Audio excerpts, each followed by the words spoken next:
Assalamu alaikum rahmatullahi wa barakatuh. Everybody, happy Sunday. You know what this is? This is Sunday Potluck with your buddy Preach. I hope all is well and everybody's getting out there and enjoying themselves. I know it's a holiday for some. Happy Easter.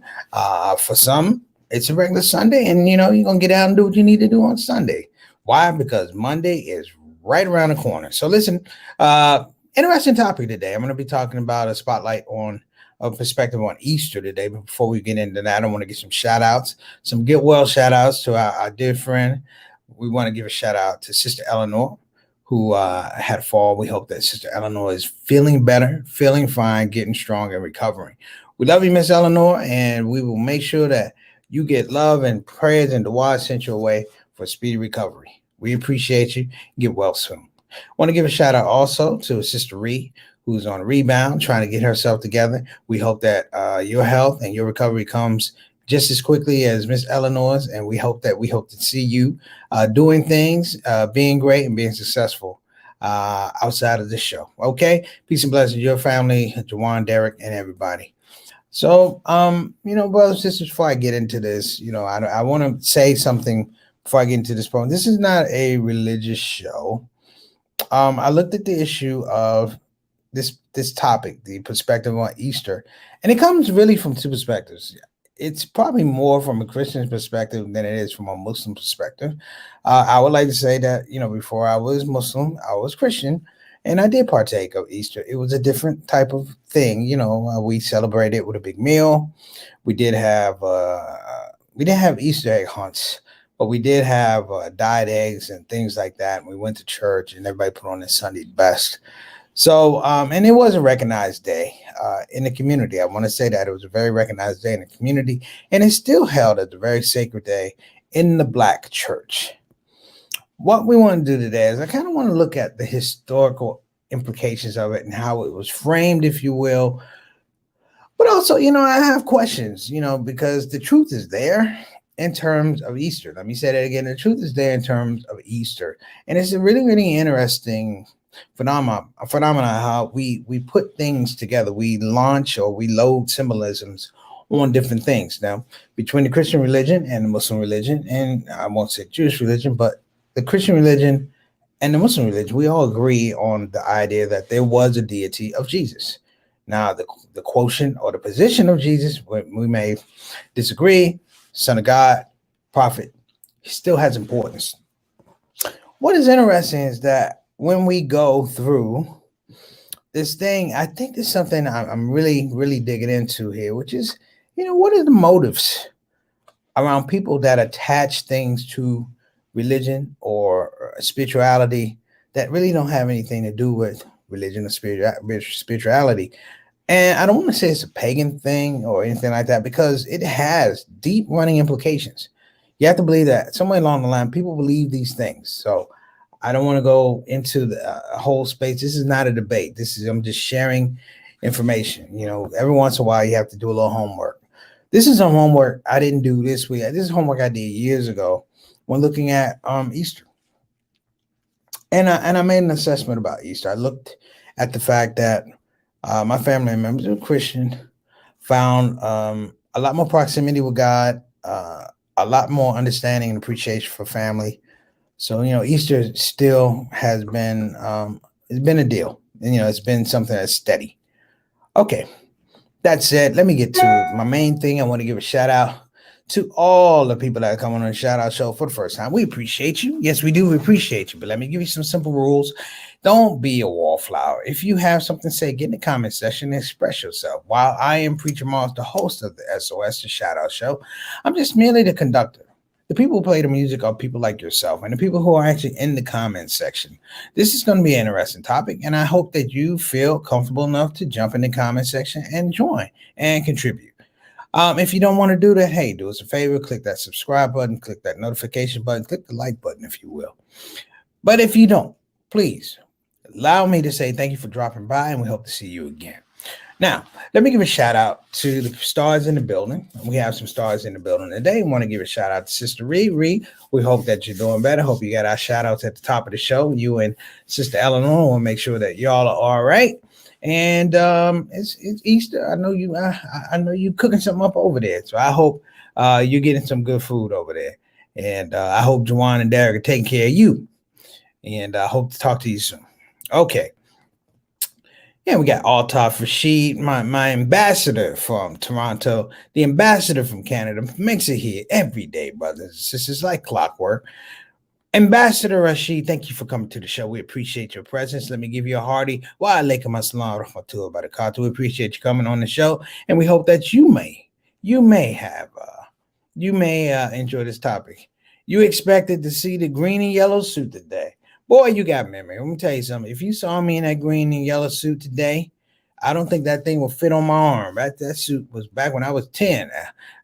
That would be some Incredible Hulk suit because it'd be shredded by the time I get into it. But thank you so much for bringing up the green and yellow suit. One of my favorite suits was made by a woman named Miss Ruby for Easter. You see what I'm talking about? Easter has importance. Okay, who we got next? Oh, we got Sister Satana who's on the show. Sister Satana, who's running the back end. We want to, again, shout you out for the great job you've been doing. Constantly growing competency, constantly growing capacity, constantly getting better in her skills. And we appreciate it. This is what makes the show go round. Now, I want to do something real quick. I want to show you guys a little video. It's not long, but I want to show you guys a little video. Now, this is not made by me. I'm assuming it's made by two Christian brothers, but it kind of underscores what I'm going to talk about today. All right, so let's get to it because I don't want to waste too much time.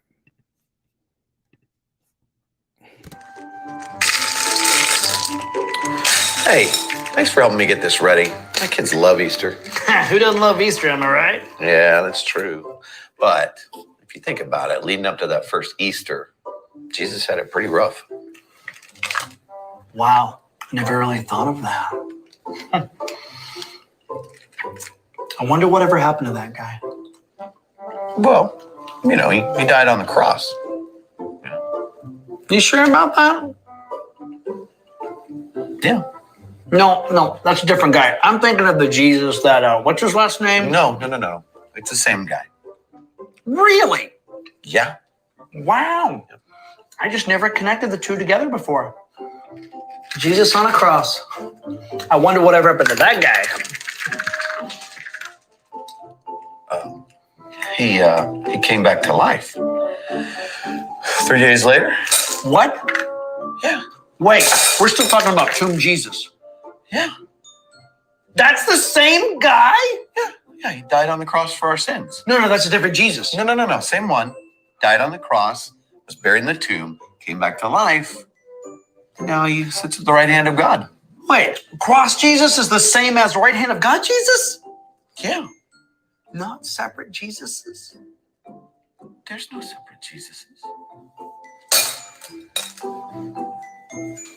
I just never put them all together before. No, it's still one guy. Wait, you understand what this means, don't you? One guy did all of that? I mean, that changes history. That changes everything. That is big. He deserves more than just jelly beans for his birthday.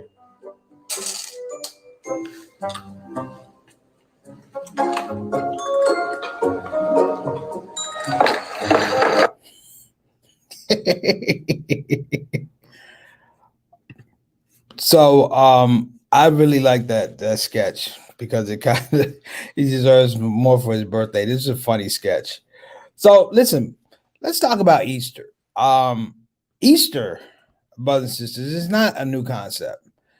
Easter's been around for years, and I really want to make this point clear. Let me see. So Reese said she didn't cook today. All right. There you go. All right. You be all right, though. You be all right, Sister Regan. And Miss Ruby made me a green and yellow soup. Unless I bought that soup from Morton's and I'm getting it mixed up, Mom. Either way, it was a green and yellow soup. I owned a green and yellow soup somewhere in my lifetime, brothers and sisters. I swore it was for Easter. I know I wore a green and yellow soup for Easter. All right. So, let me get to the idea of Easter. So Easter is a Genesis concept. Anybody that goes into the Old Testament understands that the whole idea of Easter is not just this whole thing that we have now with a lot of the symbolism. Just like they did in the sketch, it was really interesting, but the different narratives, what I was trying to show there, because people have different narratives, different ideas, which happens in religion all the time. But the idea of Easter is a Genesis concept. It begins in Genesis. It begins with Nimrod. Now, Nimrod was referred to as the great grandson of Noah, as they say, enterprising, entrepreneurial, but evil. He was the great grandson of Noah, responsible places for things like towns like Babel, Ashur, which have been noted in the Bible as places that were deep in corruption, perversion, and sin. Okay, he had a wife called Samaris,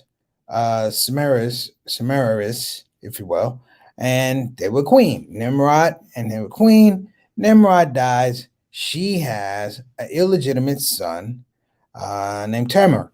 Tamar, of course, he winds up dying, and the notion is, if you will, the thing is that her tears as something that was as a healer, her tears can basically bring him back to life as vegetation in a new life. That's basically what it was.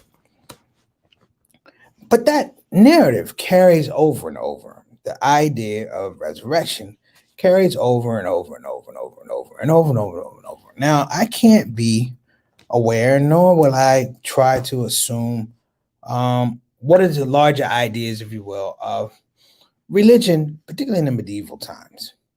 But what is important is that it takes on more and more symbolism.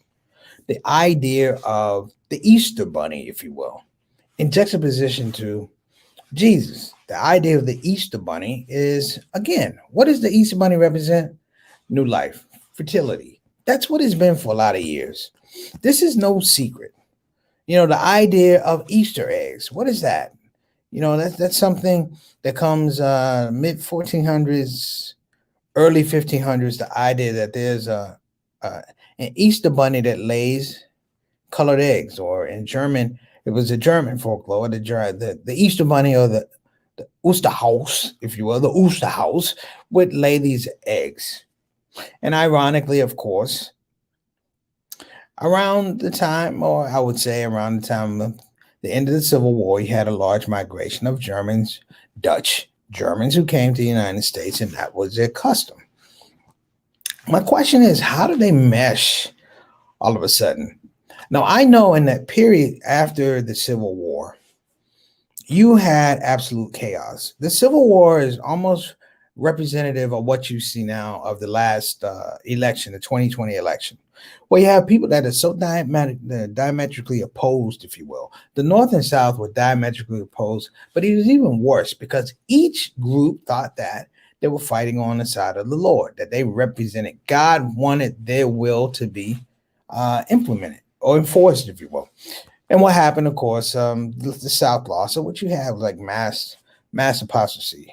So you have people who walked away from religion, and at this point in time, other religions from other countries come.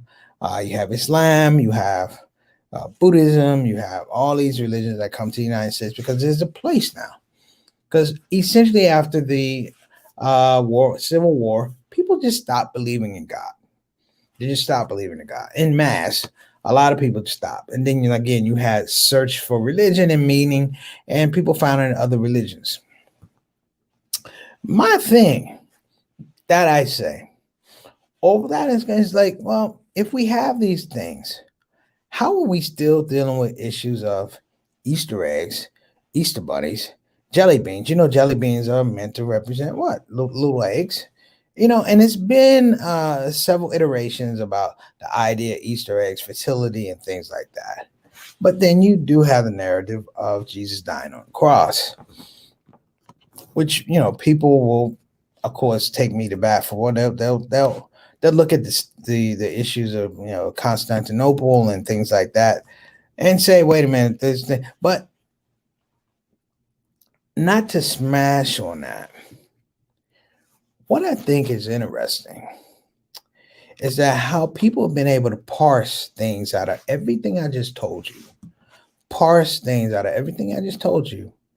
and find some type of meaning and value that it carries on tradition. Like I told you, when I was a kid, let me tell you something about Easter when I was a kid. Well, you had Christmas, you had Thanksgiving.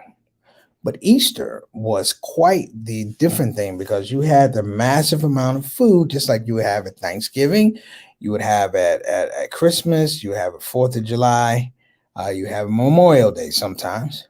But what was interesting with Easter is there was an impetus on Easter things. God bless my Aunt Ruth and my Aunt Dot, my Aunt Dottie, and my Aunt Dut, my Aunt May, because what they would do was for the children. I was one of them. They would make massive amounts of boiled eggs. And my job when I came from church, my mother could back me up on that. My job when I came from church was to take off my suit, go out on the back, and help them dye eggs. And I don't mean like one carton of eggs. I'm talking about 40, 50 dozen eggs. Like they gave out eggs to the entire community. In fact, in my family, when you went home, you took 2 dozen, 2 dozen boiled eggs, dyed eggs. You hear what I'm saying? 2 dozen. So imagine between my mom, my father, and myself, we all had 36 eggs. Now, let me underscore this by saying, not that we were happy about 9 eggs. I'm going to say, and I said to Sister Tana earlier, I love boiled eggs. And I think my whole family loved boiled eggs. You know why? Because we just boiled eggs and we ate boiled eggs. However, outside of Easter, we didn't eat that many. But for Easter, you would eat enough that would balance out for the whole year. My question is, I look at that and I said, this is something that in many regards galvanizes family. There's no scholarship that supports the idea of Easter from that perspective, and it's been allowed to, it's been unabated. It's been allowed to sit there for a while. And it's funny because scholars would argue anything else other than that. The idea of Easter is this thing, and we can talk about resurrection and things like that, but later. That's not the idea of the show. My question is, how do we get to a point where these type of things still exist? Well, we tell the story of the Easter egg and things, but we don't tell the origin of that. It comes from Genesis, Nimrod and his wife, her illegitimate son. And we have all these undulations because I think it's really, really interesting to actually do the homework of the DNA about Easter and not so much dismiss it as pagan holiday. Okay. I'm not trying to dismiss it as a pagan holiday. I'm trying to look at the nuances of how something like that, a custom, still manages to stick out. Like, there a lot of people say we do Easter, but we don't do boiled eggs, we don't do egg hunts and stuff like that. And I appreciate, let me say this. I appreciate my aunts and my uncles and my mom, and my dad when I was kids. They made it a thing that was playful, but I will say this, the eggs and the Easter egg hunts and the chocolate bunnies and all that stuff, they made it fun, but it still was a backseat to the fact that you had to acknowledge Jesus and God in your life. You can do all these things over here, but we were going to go to church on Sunday. And ironically, Easter is you guys know that Easter is one of the holidays where everybody shows up. True talk, nobody really shows up to Christmas on Thanksgiving. Nobody really shows up to Christmas. Nobody shows up to church on Thanksgiving, not necessarily Christmas, but Easter. Easter is a heavily attended day. It is a heavily attended day. And so I was doing this, like I said, going through this, I want to say etymology of Easter, where it comes from and things like that. And it does, this part that I'm giving you, like I said earlier, it does have a root in the Old Testament. It does have a root in the Old Testament, and this is, like I said, this is not a religious debate. I'm looking at the nuances that allow these things to happen. Think about Black church.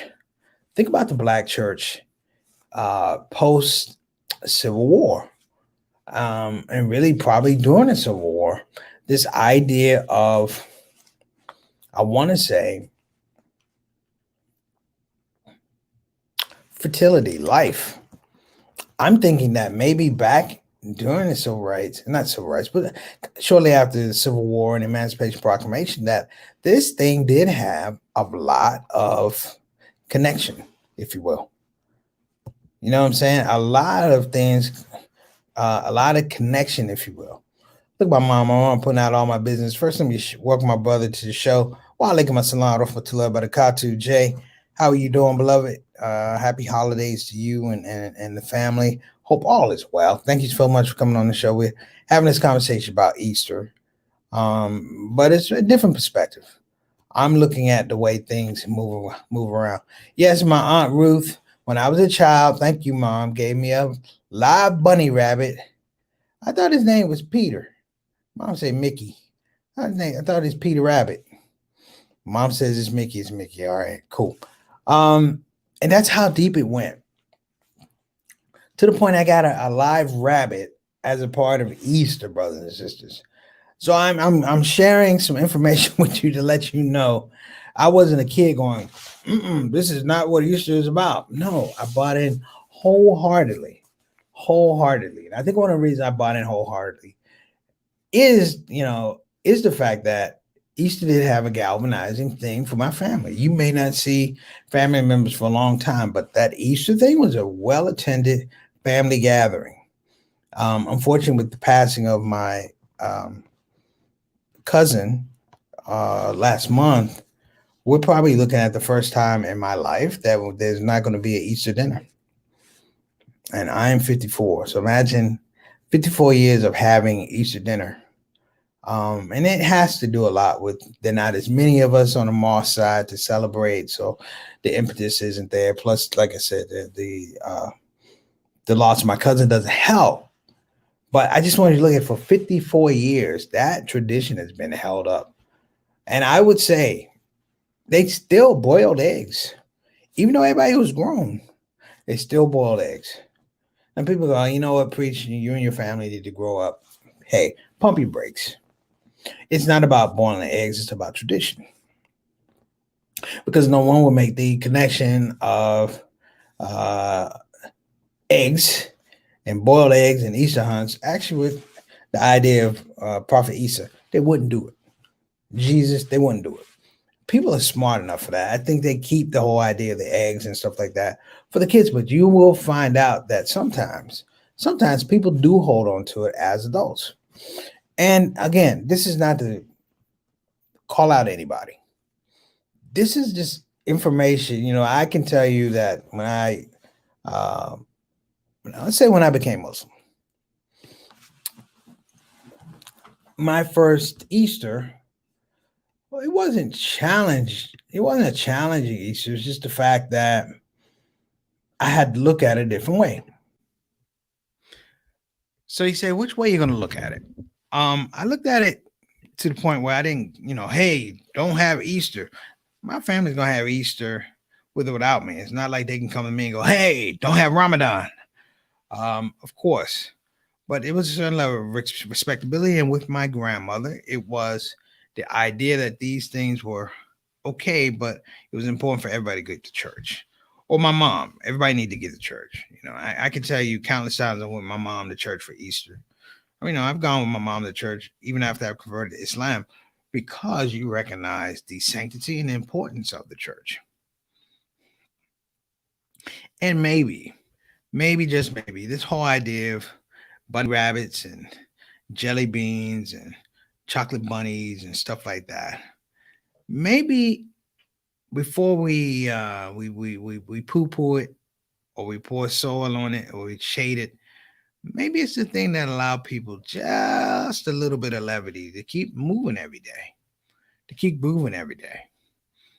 I close my eyes and I remember people leaving my grandmother's house with at least everybody had 2 dozen eggs.